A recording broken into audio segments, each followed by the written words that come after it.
Talking about Ryder Strong.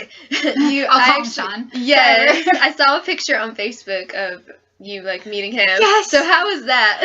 Okay, that's another thing where it's like I can't believe that I was sitting front row because obviously not everybody had the opportunity to get up close enough to because like I said, you're kind of above everyone, and so it looks awkward in the picture also because I'm like behind these it's like bars. A chain link fence. It's basically like a chain link fence because it's like the whatever it's called. The barrier. Yeah, the barrier between you and obviously the actors. I was up there next to it, and I'm thinking to myself, like I'd seen previous people talking about their experiences and how the tapings were. Yeah. And I was like, sometimes they come out to sign autographs, and what am I going to do?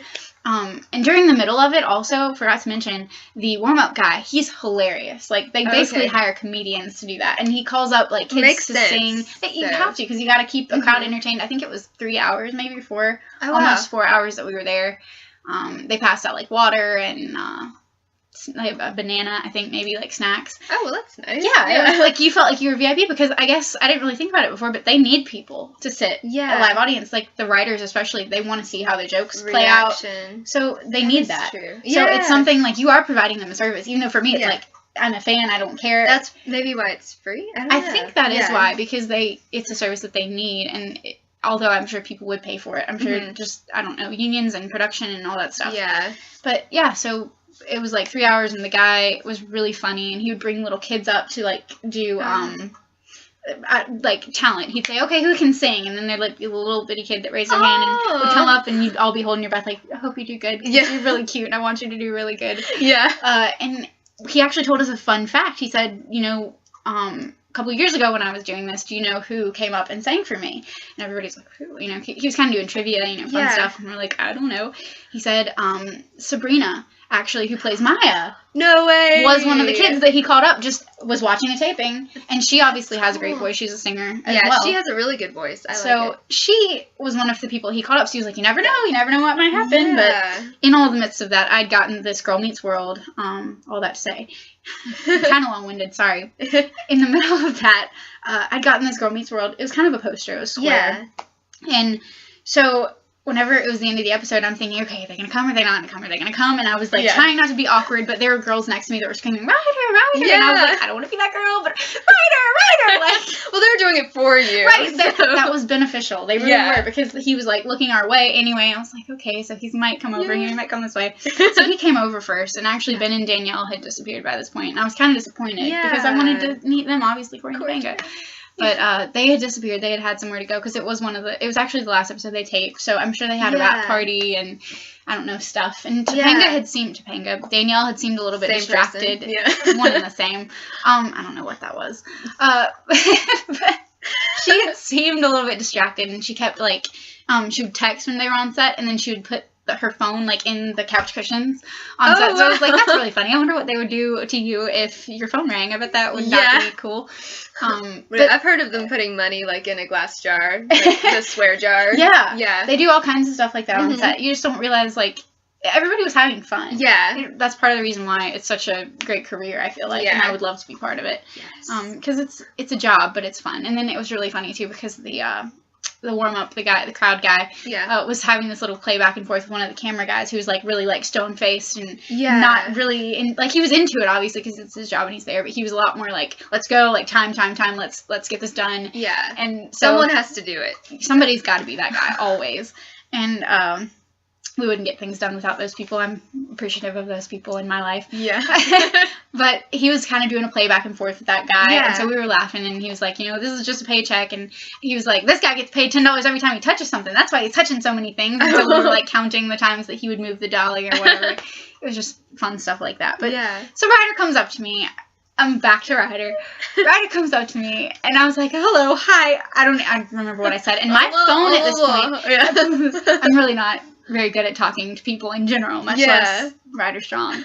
And my phone had actually died. Yeah. Because they make you turn it off. Oh, yeah. Obviously, you can't have pictures or anything like that during the taping. Yeah. There's, like, a certain point where they say, okay, you can take your phones back out. Like, it's a big deal, obviously, because you don't want to have the episode spoiled online beforehand. So my phone wouldn't turn back on. And I'm, like, furiously trying to get my phone to turn back on. Yeah. I'm like, I can't miss this moment. Go to a live taping. Make sure your phone is charged. Fully charged. And bring an extra battery because you never know.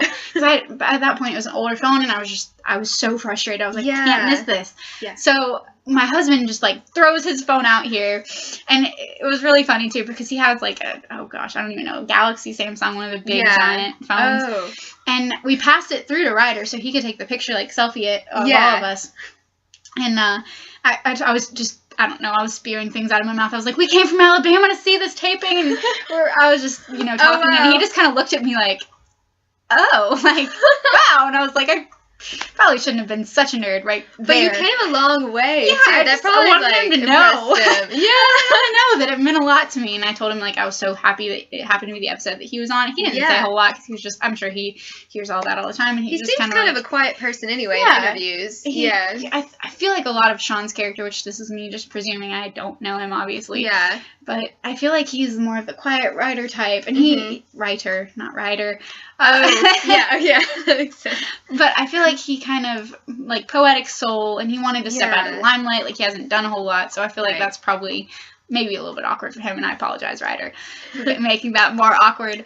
But I was just obviously spewing, and so he leans up to take the selfie, and my husband's phone says beauty face, and it's like finding his face, and he goes, beauty face? I was like, because you have a beautiful face. You're beautiful. You're beautiful. I'm sorry, okay, I just need to stop now.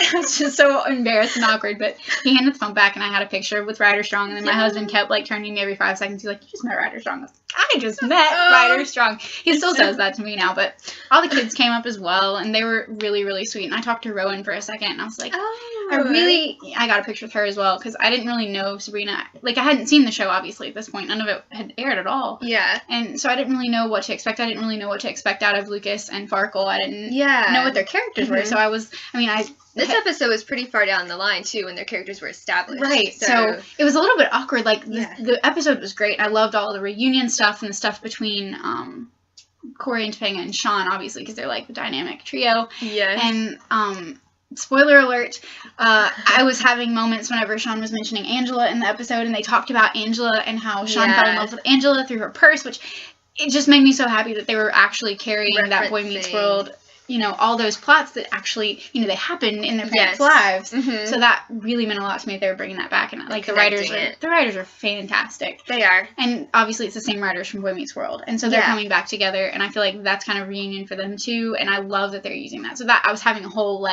freak out moment. Between takes, I would lean over to my husband, and that's because he really did find Angela's purse, and he didn't know it was him. And I was explaining all the episode to him. Yes. During the time, but it was just absolutely mind-blowing, and the kids were great. And I told Rowan, I was like, you truly do a great job of being Corey, but also being Topanga. Yeah. Like, you are their kid, obviously, and And even just in looks-wise, it's crazy much she looks like. The casting. That's another thing I'd love to get involved in, is casting. That would be fun. It's like, when you hit that, it's spot on. Yeah. And it's going to be spot on. Even Sabrina, Michael Jacobs, before the episode, he was kind of giving a little bit of backstory and explaining what, he didn't give a lot away, but he was just kind of telling about the episode. And he said something about Sabrina's character, Maya. And he said, we wanted to give Riley somebody that was a lot like Sean Hunter in her life, because it really shaped Corey in a lot of ways, because it's kind of opposites, and the dynamic there was a big part of the show. It was really like both of their stories in Boy Meets World. Right. And Eric. Yeah, because Sean was meeting the world too. Yes, that's true. He was a boy in the world. Meeting it, Yeah. But so I thought that was really cool, and he was talking about how Sean was really important, so we wanted to give that to Riley, and I was like, oh, good, I'm gonna really like Maya's character then, because I love Sean. And he mentioned, the way he said it, I think he was like, we wanted a character like Sean, so we didn't really sneak things, or it wasn't subtle. We stole the character. He's like, entirely. Yeah, Sean Hunter is Maya Hart. That is the relationship. They are the same. It's pretty obvious. And I think that's cool. I like how they did that. And I feel like it's a common thing in real life, which is, obviously Boy Meets World isn't real life, but I feel like they try to pay homage to what it's really like growing up and going through all these things. Yeah. So I thought that was really cool. He's like, we didn't sneak it. We actually stole it. Straight up. It's the same character. I was like, okay, good. So it was really cool just to hear his perspective on it, too.